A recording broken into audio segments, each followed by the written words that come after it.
Climate change ने पूरी दुनिया को हलकान कर दिया, परेशान कर दिया। क्लाइमेट चेंज यानी जलवायु परिवर्तन। जिस तरीके से बीते साल गर्मी का कहर रहा, जिस तरीके से तापमान बढ़ा, निश्चित तौर पर पूरी दुनिया के लोग हलकान रहे और लोग हिल स्टेशनों की तरफ भाग के जा रहे थे, जहां जो ठंडे स्थान थे उस तरफ जा रहे थे।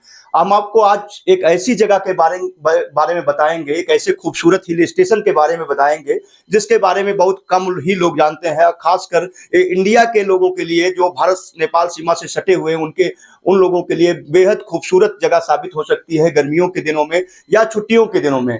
अगर आप चाहते हैं कि आप प्रकृति की गोद में जाएं, आपके दिलो दिमाग को तरोताजा करने वाली जगहें हो, तो उसमें सबसे खूबसूरत जगह है नरपानी। लोग आते हैं यहाँ, माँ सूपा देवराली का दर्शन करते हैं और रात्रि विश्राम यहाँ करते हैं। चाहे आप गर्मियों में आए या ठंडियों में आए, पूरे 12 महीने आए, यहाँ पूरे 12 महीने ठंड पड़ती है। और नेपाल का एकमात्र ऐसा जगह है, अगर हम बात करें पोखरा की, काठमांडू की, तो वहाँ उतनी ठंड नहीं पड़ती है जितनी ठंड यहाँ पड़ती है। इसलिए यहाँ के घरों में पंखे नहीं मिलते, एसी नहीं होते हैं। अब तो कुछ लोगों की डिमांड पर यहाँ के जो रिजॉर्ट हैं या होटल है वहां एसी लगाए जाने लगे हैं, लेकिन एसी या पंखे की जरूरत नहीं पड़ती है।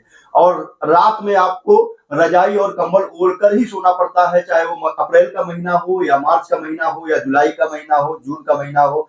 गर्मी कितनी भी हो, आपको ठंड का ही एहसास होगा। ऐसे खूबसूरत हिल स्टेशनों पर अगर आप खूबसूरत रिजॉर्ट खोज रहे हैं, तो हम आपको एक ऐसे खूबसूरत रिजॉर्ट के बारे में बताने जा रहे हैं जहां का खाना बेहद लजीज है, जहां आपको घर जैसा रहने का एहसास होगा, जहां का खाना आपको घर जैसा लगेगा और नेपाली खाना आपको मिलेगा। सबसे अच्छी बात, नेपाल आते हैं नेपाली साग ना खाएं तो आपका खाना अधूरा रह जाता। हाफ बॉयल जो साग होता है नेपाल की पहचान है। बाकी यहाँ वेज और नॉन वेज भी काफी मशहूर है। तो अभी हम पहुंचे कैसे, उसके बारे में थोड़ा सा प्रकाश डाल दें। अगर आपको नरपानी आना है तो नरपानी से आगे वैसे बहुत सारी जगह टहलने के लिए, अर्घा खांची जो जिला है, यहाँ पर बहुत सारी जगहें हैं जहां आप टहल सकते हैं, लेकिन ठहरने के लिए जो सेंटर प्लेस है वो नरपानी ही है। तो अगर नरपानी आना चाहते हैं तो सबसे अच्छा जो लिंक रोड है वह है खुनवा बॉर्डर। खुनवा बॉर्डर आप आना चाहते हैं, अगर आप 4 व्हीलर हैं, 2 व्हीलर के साथ आना चाहते हैं, तो अपना जो ओरिजिनल गाड़ी का कागज है, आरसी है, रजिस्ट्रेशन सर्टिफिकेट जिसको कहते हैं, उसको रख लें। इसके अलावा आप अपना डीएल यानी ड्राइवरी लाइसेंस रख लें। और इन दोनों चीजों के साथ अगर आप मोटरसाइकिल से, बाइक से आ रहे हैं तो अपना हेलमेट, डीएल और आरसी साथ में रखें। इसके जब आप प्रवेश करते हैं तो थोड़ी बहुत जांच होती है, एहतियात के तौर पर आपको जांच के दौर से गुजरना पड़ता है। उसके बाद आप वहां के एक मुख्य मार्केट जिसको हम तौलियावा के नाम से जानते हैं, तौलियावा पहुंचेंगे। तौलियावा होते हुए एक लिंक चौराहा है जिसको हम गोरू सिंघे के नाम से जानते हैं। गोरू सिंघे होते आप सीधे नरपानी के रास्ते पर आ जाएंगे। और सबसे अच्छी बात यह है कि आपको कुछ चीजों का ध्यान रखना होगा। अगर आप 4 व्हीलर से आ रहे हैं, 2 व्हीलर से आ रहे हैं, तो यहाँ नेपाल राष्ट्र का जो नियम है उसको फॉलो करना पड़ेगा। आपको भंसार का बनवाना पड़ेगा। उसके लिए भंसार बनवाने के लिए ओरिजिनल आपको आरसी और डीएल दिखाना होता है। इसके अलावा यहाँ पर बहुत सारे लोग नहीं जानते हैं, यातायात भी बनवाना पड़ता है। जो बाहर से लोग इंडिया से आते हैं तो यातायात, आपको यातायात कार्यालय से, जिसको आरटीओ इंडिया में कहा जाता है, वहां से आप यातायात के भी कागज बनवा लें, क्योंकि नेपाल पुलिस बीच में चेक करती है और अगर आपके पास नहीं होगा तो आप पर जुर्माना भी लगाया जा सकता है। इन सारी प्रक्रिया को पूरा करते हुए आप आएंगे। अगर आप बाइक से आते हैं तो नेपाली जो करेंसी है 200 रुपये आपका लगता है। तो ये सारी चीजें आप पूरी करके आप यहाँ आइए और कोशिश करें कि बारिश जब हो रही है थोड़ी सी फिसलन, स्लिपिंग बढ़ जाती है, इसलिए बारिश के दौरान यात्रा न करें। लेकिन जब बारिश नहीं होती तो यहाँ का माहौल खुशनुमा होता है। ये सारी चीजें इसलिए बता रहे हैं क्योंकि हम ठहरने के बारे में जो बताएंगे तो आपका जो रोमांच है वो दुगुना हो जाएगा। अभी हम थोड़ा सा बाहर चलते हैं, ये तो रिसेप्शन था। अब मैं उस जगह के बारे में बताऊंगा, जिस जगह के बारे में मैं रुकने के बारे में आपको बताने वाला हूं। और ये जगह है Devrali camp fire and resort. ये बहुत ही खूबसूरत रिजॉर्ट है ठहरने के लिए। निश्चित तौर पर मैं चाहूंगा एक बार हमारे बैक साइड में वो दिखा दें, पहाड़ियां, हरी भरी पहाड़ियां। और ये पहाड़ियां जो है, अगर आप किसी तरीके से बीमार हैं या आप बहुत ज्यादा परेशान हैं, यहाँ आएंगे, सिर्फ एक रात अगर आप बिता देते हैं तो आपकी सारी बीमारी, आपकी सारी परेशानी दूर हो जाती है। हमारे साथ इसके ऑनर हैं, देवराली का फायर एंड रिसॉर्ट के ऑनर हैं ओम प्रकाश थापा जी। ओम बादल थापा जी, आपका सर बहुत बहुत स्वागत है। और आपका भी। मैं चाहूंगा अपने रिजॉर्ट के बारे में बताएं, क्या क्या खूबी है, कैसे लोग यहाँ पहुंचे, और अंत में मैं चाहूंगा यहाँ का जो कांटेक्ट नंबर है, क्योंकि अब की गर्मी में बहुत रश था, लोग 5-5 6-6 दिन पहले फोन करके बुक करा रहे थे, तब भी होटल नहीं मिल रहा था। तो किस मोबाइल नंबर के जरिए, संपर्क के जरिए पहले से ही लोग कर दें, आपको सूचित कर दें, जिससे उनको आसानी से रूम अवेलेबल हो जाए। 98 570 79 601 में, उसमें क्या बोलते हैं, व्हाट्सएप में नंबर है। जी जी जी, वहाँ से कांटेक्ट करके बुक कर सकते हैं रूम। और जी जी। मैं अभी उसको इंग्लिश में जब मैं वीडियो डालूंगा तो शेयर कर दूंगा, क्योंकि यहाँ थोड़ा नेपाली भाषा जो है ज्यादा चलती है, हिंदी कम चलती है। अब इस रिजॉर्ट के बारे में बताइए, क्या क्या खूबी है, और यहाँ का जो नेचुरल क्लाइमेट है यहाँ पर हमेशा ठंडी रहता है। जी जी। और थोड़ा दिन में धूप निकलती है, थोड़ा गर्मी हो जाती है, लेकिन शाम होते होते ठंड लग जाता है, आग फूकनी पड़ जाती है, फिर जी जी, आग सेकने पड़ जाता है। जी जी। और बाकी जो है क्या बोलते हैं, क्लाइमेट तो ठीक ही है, खाना पीना बैठने के लिए सब ठीक है। नॉन वेजिटेरियन नहीं है, प्योर वेज वाले हैं। अगर उनके लिए बात करें तो नेपाल का, जैसे इंडिया में तो बहुत सारा कुछ खाते हैं, नेपाल का स्पेशल डिश यहाँ वेज में क्या क्या मिलता है? नेपाल में भी वही है, इंडिया की तरह पनीर देते हैं हम लोग। अगर स्पेशल डिश खाएंगे तो यहाँ तो फिर आप लोग खाना पाएंगे। अच्छा, तो अब मैं चाहूंगा, गुंदरुक बोलते हैं उसके लिए, थोड़ा खट्टा हो जाता है। जी जी, खट्टा खट्टा वो उसका वो बनाते हैं साँध के। जी जी जी। और बटमास हो गया। अच्छा अच्छा। हाँ। तो मैं चाहूंगा कि यहाँ की जो ठहरने की सुविधा है, फैसिलिटी है, क्योंकि जब लोग हिल स्टेशनों पर जाते हैं तो उन्हें पैसे खर्च करने की चिंता नहीं होती है, उन्हें अच्छे से अच्छी फैसिलिटी चाहिए होती है, अच्छे से अच्छा खाना चाहिए होता है। तो अगर नरपानी की बात करें तो जो आपका ये देवराली कैंप फायर रिजॉर्ट है, एक खूबसूरत रिजॉर्ट माना जाता है ठहरने के मामले में और खाने के मामले में। तो मैं चाहूंगा कि कुछ आपके रूम्स ऐसे हैं जो यहाँ की फैसिलिटी है उसको दिखा दें, जिससे जो बाहर के इंडिया के कस्टमर खास कर यहाँ आने वाले हैं वो यहाँ आ पाए और ठहरें। चलिए उधर रूम दिखाते हैं। सब देखम ना, एक दो दिखा दीजिए। एक दो दिखाएं। तो नेचुरल ब्यूटी के साथ नेचुरल रूप से रहना, वो भी रिजॉर्ट में, वो भी अगर हम बात करें देवराली कैंप फायर रिजॉर्ट में, तो निश्चित तौर पर आपकी रातें जो है बेहद ही सुकून से बीतती हैं। ओम बहादुर थापा जी ने जिस तरीके से इसको सजाया है, करीने से सजाया है, बहुत सारी चीज़ें भी उनको इसको लेकर के प्लान है। लेकिन इसके पहले मैं यहाँ के जो रूम हैं उसको दिखा दूँ कि किस तरीके से इनके रूम साफ़ सुथरे होते हैं, कितने करीने से सजाया जाता है, और अतिथियों का स्वागत जो है, गेस्ट का जो स्वागत है, बहुत ही करीने से करते हैं। तो आइए मैं आपको दिखाता हूँ रूम, और इनसे जानते हैं क्या क्या फैसिलिटी इस रूम में है। और देख लीजिए एक बार, मैं चाहूँगा कि इस रूम में दिखा दें, कहीं भी AC नहीं है, कहीं भी पंखा नहीं है, और जिस तरीके से गर्मी का सीजन बीता है 2024 का, निश्चित तौर पर बिना पंखे और AC के दिन और रात काटना मुश्किल था। तो दिन और रात काटना हो और गर्मियों का, तो निश्चित तौर पर देवराली कैंप फायर रिजॉर्ट आइए। थापा जी, क्या क्या फैसिलिटी देते हैं रूम में? देख रहे हैं बहुत ही करीने से सजाया है, साफ सुथरा। इसमें जो है हमारा रूम 2500 नेपाली का है। जी जी। नेपाली 2500 रुपया है।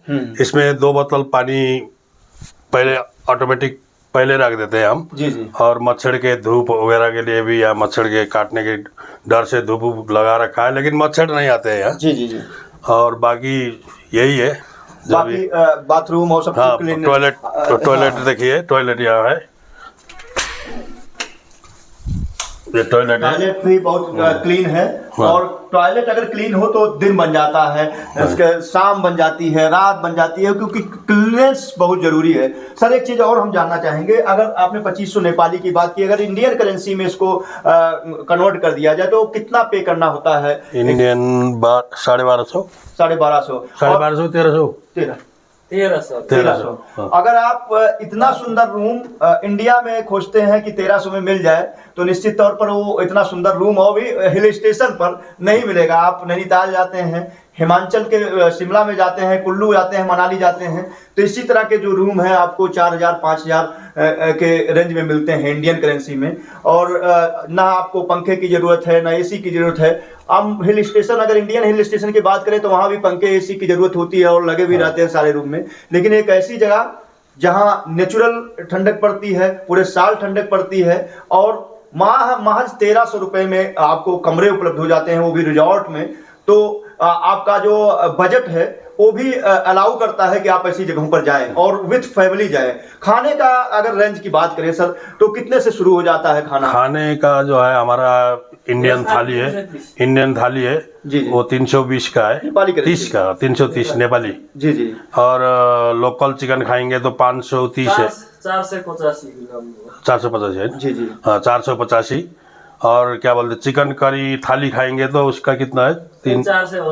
480 करीबन होगा। जी जी। अब इतना मेनू में नहीं अच्छा, देखता हूँ। तो ये भी जो है खाने की अगर बात करें तो खाना भी बहुत सस्ता है। ये तो नेपाली करेंसी में बता रहे थे, अगर इसको इंडियन करेंसी में करेंगे तो 200, 300, 350 इतना ही जाएगा। और इतने में आप किसी भी रेस्टोरेंट में इंडिया में जाएंगे तो आपको नॉनवेज का जो थाली है, जो मेन्यू बता रहे हैं, जो उनके जुबान पर याद आ गया आसानी से, वो चीजें नहीं मिलेंगी। तो आप एक बार जरूर प्लान करिए, और प्लान करिए कि कभी भी, मतलब अक्टूबर के बाद, अब ये सितंबर चल रहा है, बारिश बंद होने वाला सीजन, तो अब इसके बाद आप अक्टूबर से लेकर के और जून तक, जब तक बारिश नहीं होगी तब तक आप प्लान कर सकते हैं। बारिश में थोड़ा सा लैंडस्लाइडिंग का डर रहता है, इसलिए सजेस्ट करते हैं कि बारिश जब हो रही हो, बारिश बंद हो तो आ सकते हैं, लेकिन जब हो रही हो तो अपनी सेफ्टी, परिवार की सेफ्टी के नजरिए से ना आए। लेकिन बारिश नहीं हो रही है तो कभी भी प्लान कर सकते हैं। 2 दिन की, 3 दिन की छुट्टियां हो रही हैं, इंडिया से आना चाहते हैं, मुश्किल से 3 से 4 घंटे का रास्ता है, बॉर्डर से अगर बाइक से आते हैं 2 से 2.5 घंटे का रास्ता है, आप यहाँ सीधे पहुंच सकते हैं। यहाँ के लोगों का बिहेवियर, व्यवहार बहुत ही अच्छा है। लोगों ने धारणाएं कैसी बना रखी हैं उसके बारे में मैं नहीं बता सकता, लेकिन यहाँ आएंगे तो लगेगा कि जैसे अपने परिवार में आ गए हों। लोग स्वागत बड़े बेहद अच्छे ढंग से करते हैं। आपके लिए खाना बहुत अच्छे से सर्व किया जाता है, रूम भी बहुत ही साफ सुथरे तरीके से रखे जाते हैं। तो दिन बनाना है तो नरपानी है, नरपानी का ये देवराली कैंपार रिजॉर्ट आइए, और ऊंची पहाड़ियों की चोटी पर स्थित है। यहाँ अगर आप आएंगे तो बहुत कुछ चीजें देखेंगे। सर और क्या क्या प्लान कर रखा है आपने, हम चाहेंगे उसके बारे में बताएं। अब बाकी जो हम बना रहे हैं, जी जी जी, अभी ये तो हो ही गया ट्री हाउस। सर उधर हिमालय की चोटी बहुत अच्छी दिख रही है, यहाँ से भी दिखती है। ऊपर अगर हम ऊपर पार्क बना रहे हैं, हाँ। और बाकी क्या बोलते हैं वो पानी का फुहारा बना रहे हैं। सर और नए स्ट्रक्चर भी आप अभी बना रखे हैं, हम देख रहे हैं बहुत सारी चीजें अंडर कंस्ट्रक्शन है। क्या क्या यहाँ पर बनने वाला है? क्या चीज बन रही है? ये कैंप फायर है, कैंप लगाएंगे इनमें। जी जी। और अंदर जो है सोने के लिए टेबल, क्या बोलते हैं, बेड होगा। जी जी जी। 2 बेड होंगे इनमें सब में। जी जी जी। और कैंप फायर करिए नीचे, वो क्या बोलते हैं, क्या बोलते हैं, तंदूर जैसा सेकुआ बनाते हैं ना। जी जी जी, सेक करके जो आग में सेक के। जी जी जी। अपने आप अगर आपका इच्छा है तो अपने आप सेक भी सकते हैं। जी जी जी। हम आग फूक देंगे और जला देंगे, उसके बाद हम मीट हम देंगे नीचे से। जी जी। आप रोस्ट करने के लिए जी जी। आपने किलो, 2 किलो, 3 किलो जितना खाना है आपने ऑर्डर देंगे तो वो हम मैरिनेट करके देंगे। उसके बाद आप खुद वो करना चाहते हैं, उसको बनाना चाहते हैं, सेकना चाहते हैं तो आप खुद ही सेक लीजिए। नहीं तो अगर नहीं, हमने सेकना नहीं है, आप ही सेक दो बोलेंगे तो हम ही सेक देंगे। अच्छा, ऊपर आप पार्क भी बनाने वाले हैं, फव्वारा भी बनाने वाले हैं, तो इससे तो और भी खूबसूरती बढ़ने वाली है। हाँ जी, हाँ जी। तो और ये मुझे लगता है पहाड़ की सबसे ऊंची चोटी है यहाँ, अगर देखा जाए यहाँ से आप पूरा नरपानी दिखा सकते हैं। हाँ हाँ। तो यहाँ जो है, यहाँ पूरा पार्क बनेगा। जी जी जी। पूरा क्या बोलते हैं, फूल वगैरह लगाएंगे। हाँ हाँ। ये फुहारा बन रहा है। जी जी। बच्चों के लिए झूला भी सोच रहे हैं, झूला भी लगाने के लिए छोटा सा। जी जी जी। बच्चे खेलने के लिए। हाँ। और यहाँ पर हमारा बियर बार बन रहा है। जी जी जी। ये बियर बार है। उधर किचन बनाने की सोच रहा है छोटा सा। और इधर तो सब्जियां भी आपने हाँ, सब्जियां भी उगा रखे, भुट्टे भी है। जी जी जी। आपका यहाँ से पूरा हिमाल दिखेगा। और अभी तो पहाड़ियाँ बहुत खूबसूरत व्यू पेश कर रही हैं। यहाँ से पूरा आप जो है हिमाल देख सकते हैं। अभी तो बादल छाया हुआ है, अगर ये फाड़ेगा ना पूरा दिखाई देगा। तो अभी हम ओम बहादुर थापा जी के साथ थे, आप ऑनर हैं देवराली कैंप फायर रिजॉर्ट के। उन्होंने अपने इस रिजॉर्ट, खूबसूरत रिजॉर्ट के बारे में बहुत ही ढंग से बताया। और मैं आपको मोबाइल नंबर यहाँ का स्क्रीन पर शेयर कर दूंगा। आप यहाँ आना चाहते हैं तो एडवांस में आप सूचित कर दें फ़ोन पर, जिससे लिए आपके लिए रूम जो है वो सेफ़ रखें, क्योंकि यहाँ लोगों की भीड़ धीरे धीरे बढ़ रही है, क्योंकि ठंडक बहुत अच्छी होती है, व्यू बहुत अच्छा आता है, तो लोग यहाँ आना चाहते हैं। ऐसे में आप आएँ और रूम ना मिले तो आपको परेशानियों का सामना करना पड़ेगा, तो पहले से आप सूचित कर दें और बुकिंग कर लें। अगर कुछ एडवांस अमाउंट कहते हैं तो आप वो भेज करके बुकिंग कर लें, तो आपको रूम आसानी से उपलब्ध होगा आपके हिसाब से।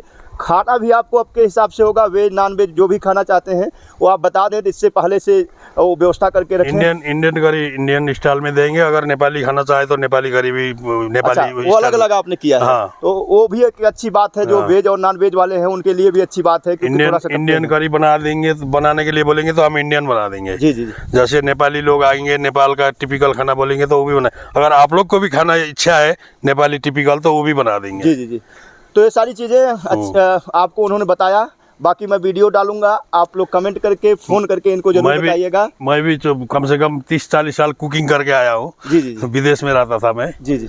हाँ जी, जापान में रहा हूँ मैं, पहले कुकिंग करता था। पहले इंडिया में कुकिंग किया, उसके बाद जापान गया, जापान से यहाँ आके रिजॉर्ट स्टार्ट कर रखा हूँ। अभी तैयार हो रहा है ये जो अभी उसमें देखिएगा। अरे ये तो बन रहा है, मतलब बन रहा है, आधा बन रहा है, आधा चल रहा है। जी जी जी।